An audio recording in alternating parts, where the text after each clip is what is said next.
देख रहे हैं ये हैं कुछ फेमस मोटो व्लॉगर, जिसमें पहला है जट प्रभुजोत जिनके 3.49 मिलियन सब्सक्राइबर हैं, जो बहुत बड़ा एक फैन फॉलोइंग होता है। और करण सहगल जिसके 843 के सब्सक्राइबर हैं, और एक्सट्रीम मोटो एडवेंचर जिनके 957 के सब्सक्राइबर हैं।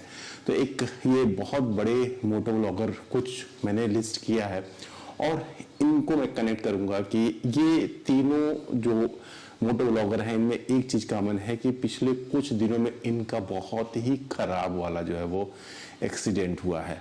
अब इसमें क्या इनकी गलती थी वो हम लोग जानेंगे, और वो क्या प्रिकॉशन था जिसको इन्होंने अगर लिया होता तो इनका एक्सीडेंट नहीं होता। तो आइए एक एक करके बात करते हैं। पहले इनके वीडियो को देखते हैं ताकि हम लोग कनेक्ट हो सके कि आखिर हम लोग डिस्कस क्या करना चाहते हैं। तो सबसे पहला है जट प्रभुजोत। जट प्रभुजोत जो है जब अपने नेपाल राइड पे थे तो ये अपनी H2 से राइड कर रहे थे। H2 आप जानते हो कितनी पावरफुल बाइक है, 400 जो किलोमीटर पर आवर तक स्पीड ये गेन कर सकता है। तो आप अंदाजा लगा सकते हैं कि इसकी कितनी पावर है। और जब ये नेपाल में राइड कर रहे थे, नेपाल को एक्सप्लोर कर रहे थे, तो इनका एक एक्सीडेंट एल्डर पीपल से हो जाता जो 74 ईयर के थे, और उसमें जो है उस आदमी का तुरंत के तुरंत ऑन स्पॉट जो है वो डेथ हो जाती है। और जो जट प्रभुजोत है इनकी बाइक को बहुत सारा नुकसान होता है, और इनकी बाइक तो पूरी की पूरी डैमेज आती है, और इनकी बॉडी में भी बहुत सारा नुकसान होता है। इनके पैर की जो लॉन्ग बोन है वो फ्रैक्चर हो जाती है, हिप फ्रैक्चर हो जाती है। तो एक टाइम ऐसा लग रहा था कि भाई ये सर्वाइव नहीं कर पाएंगे, लेकिन गॉड ग्रेस से ये सर्वाइव कर गए और बिल्कुल अभी फिट हैं। दूसरा जो करण सहगल हैं ये हायाबुसा ओन करते हैं, और हायाबुसा से जब ये राइड कर रहे थे तो उस समय इनका एक मेजर एक्सीडेंट हुआ था, लेकिन क्योंकि ये पूरे के पूरे गियर में थे इसके वजह से कुछ खास इनको चोट नहीं आई। और तीसरा जो है वो एक्सट्रीम मोटो एडवेंचर वाले दीपक गुप्ता भाई साहब, ये G900 राइड करते हैं, और ये जब इंडिया को एक्सप्लोर कर रहे थे तो उस समय इनका एक मेजर एक्सीडेंट हुआ था, जिसमें इनके जो हाथ की जो है वो लॉन्ग बोन हुआ है वो फ्रैक्चर हो गई थी, और इनका पूरा का पूरा राइड जो है वो रुक गया था। क्योंकि ये सेफ्टी गियर के साथ थे इसकी वजह से इनकी जो लाइफ का लॉस नहीं हुआ, लेकिन अगर गियर नहीं होता तो और ज़्यादा भी नुकसान हो सकता था। तो इन तीनों वीडियो को देखने के बाद मैं बताऊंगा कि ये जो बड़े मोटो व्लॉगर हैं, यूट्यूबर हैं, ये क्या गलती कर रहे थे जिसकी वजह से ये मेजर एक्सीडेंट हुआ, और हम लोग क्या उसमें जो है वो इम्प्रूवमेंट ला के ऐसे एक्सीडेंट से बच सकते हैं। तो चलिए शुरू करते हैं। जो सबसे पहला है वो रॉन्ग सिलेक्शन ऑफ बाइक। इन तीनों में अगर आप देखेंगे तो जो जट प्रभुजोत थे वो H2 से राइड कर रहे थे, स्ट्रीट बाइक है। जो एक्सट्रीम मोटो एडवेंचर वाले गुप्ता जी थे वो G900 से राइड कर रहे थे, स्ट्रीट बाइक है। और जो करण सहगल राइड कर रहे थे वो हायाबुसा से राइड कर रहे थे, वो स्ट्रीट बाइक थी। तो ये तीनों जो राइडर हैं वो स्ट्रीट बाइक से राइड कर रहे थे। प्रॉब्लम क्या आती है, ये जो स्ट्रीट बाइक होती है उसकी पोस्चर जो होती है वो कुछ एग्रेसिव नेचर की होती है। उसमें आप जो है थोड़ा सा आगे की तरफ झुक कर आप हैंडल जो है वो पकड़े रहते हैं, और जो एडवेंचर बाइक होती है उसमें आप स्ट्रेट होते हैं और हैंडल बार जो है आपके नजदीक होता है, कुछ इस तरह आप राइड करते हैं।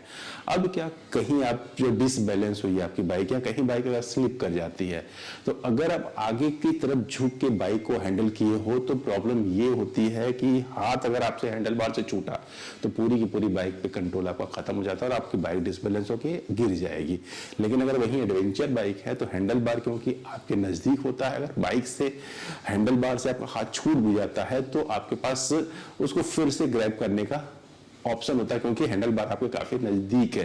तो इसमें जो डिसबैलेंस होने के बाद भी बाइक को कंट्रोल करना आसान होता है एडवेंचर बाइक में कंपैरेटिवली तो जो है वो स्ट्रीट बाइक है। एक ये प्रॉब्लम। दूसरी जो प्रॉब्लम है वो कंफर्ट की। आप लंबी राइड पे कंटिन्यूअस आगे की तरफ जो है झुक कर वो जो बाइक राइड करते हैं उसमें क्या होता है कि आपका जो कंफर्ट है कहीं ना कहीं कंप्रोमाइज होता है, जबकि स्ट्रीट बाइक में ऐसा नहीं है।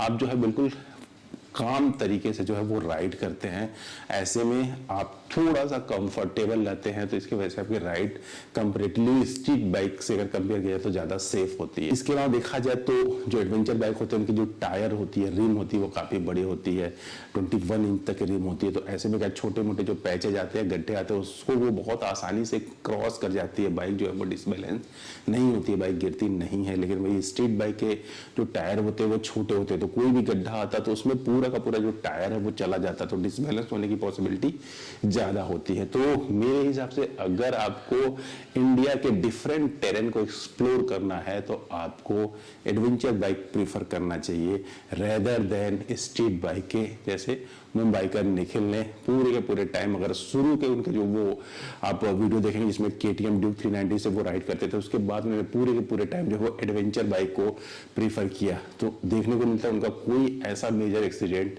नहीं हुआ। ये एक मतलब आपको कंफर्ट लेवल जो है वो इंडियन टेरेन के हिसाब से बढ़ा देता है, ये राइड को ज्यादा सेफ बनाता है, लेकिन उसमें भी आपकी स्किल डिपेंड करती है। और गलत तरीके से आप एडवेंचर बाइक भी चलाओगे तो उसमें भी रिस्क होता है। अब आते हैं दूसरे कारण पे। दूसरा कारण है ओवर स्पीडिंग। अगर आप ओवर स्पीडिंग कर रहे हो तो कुछ भी आप रूल रेगुलेशन फॉलो करो, अच्छी से अच्छी सेफ्टी लो, गियर पहन लो, लेकिन अगर आप ओवर स्पीडिंग कर रहे हो तो आपके साथ कभी भी एक्सीडेंट वाली घटना हो सकती है, दुर्घटना हो सकती है। तो ओवर स्पीडिंग हमेशा अवॉइड करें। जैसे नेपाल वाली राइड में जट प्रभुजोत के साथ हुआ था, उसने पूरी की पूरी पहाड़ों से जब राइड करके आया तो भाई किसी तरह से कॉर्निंग करके आ गया, लेकिन जब जैसे ही सामने खुला रोड मिला, सीधा रोड मिला, थोड़ा सा स्पेस मिला, तो गाड़ी का एक्सीलेटर लिया। और ये गाड़ी देख रहे हो कितनी पावरफुल है, 400 की स्पीड तक ये गेन कर सकती है। तो वो तुरंत बाइक ने जो है वो एक्सीलेटर लेने पर तुरंत बाइक ने पिकअप लिया और बाइक आगे बढ़ गई। अब बंदा बीच में आ गया तो आप ब्रेक मारोगे, भाई बाइक 2 ही पहिए पे है तो वो स्लिप तो करेगी। उसके बाद जो बुरी तरह से एक्सीडेंट हुआ वो आप वीडियो में देख के अंदाजा लगा ही सकते हो। तो ओवर स्पीडिंग भाई उसको अवॉइड करिए। किसी भी सिनेरियो में, किसी भी कंडीशन में ओवर स्पीडिंग करेंगे तो आपके साथ ये रिस्क बना ही रहेगा। और आते हैं थर्ड रीजन पे, और वो है मेंटल एंड फिजिकल हेल्थ। अगर आप मेंटली फिट नहीं हो, जैसे आपने रात में प्रॉपर स्लीप नहीं लिया और सुबह आप राइड कर रहे हो, तो ऐसे में क्या है कि आपकी जो पलक है वो कभी भी झपक सकती है राइड करते समय। जब डिफरेंट अगल बगल जो हमें नेचर को देखने को मिलता है तो उस समय तो आपका माइंड जो होता है उसको देखता रहता है, खूबसूरती को एंजॉय करता रहता है। लेकिन जब एक ही जैसा वीडियो जो है आपका आता रहता है तो उस समय कभी भी जो है आंख आपकी झपकने की पॉसिबिलिटी होती है, उस समय एक्सीडेंट होने की पॉसिबिलिटी बहुत ज्यादा। मोस्ट ऑफ द टाइम जो एक्सीडेंट होते हैं वो ऐसे ही देखने को मिलता है कि आप रात में सोए नहीं है, बाइक चला रहे थे और हल्की सी आपकी आंख बंद हुई और आपका एक्सीडेंट हो गया। तो ये भी एक मेजर कारण है। आपको मेंटली फिट होना पड़ेगा, मेंटली फिट होना चाहिए आपको इस तरह के राइड, लंबे राइड को करने के लिए। कई बार ऐसा होता है कि आपके दिमाग में बाहर की चीजें चलती रहती हैं और आप जब राइड करते हो तो कब आपका ध्यान जो है उन बाहर की चीजों पे चला जाता है, आपके राइड को छोड़ के आपको पता भी नहीं चलता और ऐसे में कोई भी दुर्घटना हो जाती है। मेरे साथ भी ऐसा हुआ है। मैं जब गोरखपुर से लखनऊ जा रहा था तो एक टोल प्लाजा पे मेरे दिमाग में पता नहीं क्या चल रहा था यार, मुझे खुद भी नहीं पता है, और अचानक जो है वो टोल प्लाजा जो आ गया तो उसके जो बैरियर है उससे गाड़ी जो है वो भिड़ गई। अब 90 की स्पीड, 100 की स्पीड पे हो, अब आपके सामने 30-40 मीटर का डिस्टेंस है अगर, तो रिफ्लेक्स आने में भी लेट हो जाता है। अगर दिमाग में आपको इधर उधर की चीजें चलती हैं तो रिफ्लेक्स को आने में भी लेट हो जाता है, तो ऐसे में एक्सीडेंट हो जाती है। तो मेंटली अगर आप फिट हैं तो आप ज्यादा राइड को फोकस कर सकते हैं, ज्यादा एंजॉय कर सकते हैं और ऐसी दुर्घटना से बच सकते हैं। और इसके अलावा फिजिकल हेल्थ भी काफी जरूरी है।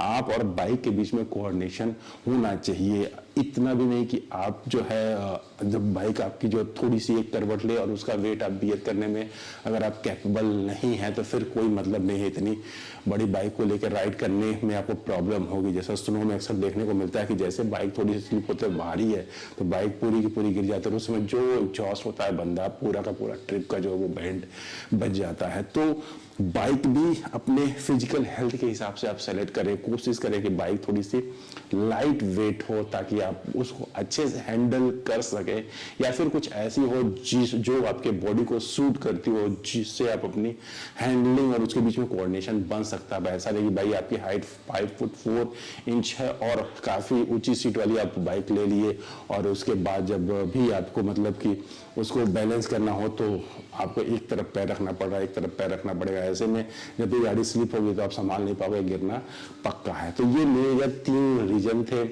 Wrong selection of bike, over speeding और मेंटल एंड फिजिकल हेल्थ जो मेन रोल प्ले करते हैं आपके राइड को सेफ बनाने में। तो इनको अगर ध्यान रखेंगे तो आपकी राइड जो है काफी। तो होपफुली ये वीडियो आपको इन्फॉर्मेटिव लगा होगा, तो मेरी वीडियो को लाइक शेयर और सब्सक्राइब कर दीजिएगा। मिलते हैं नेक्स्ट वीडियो में।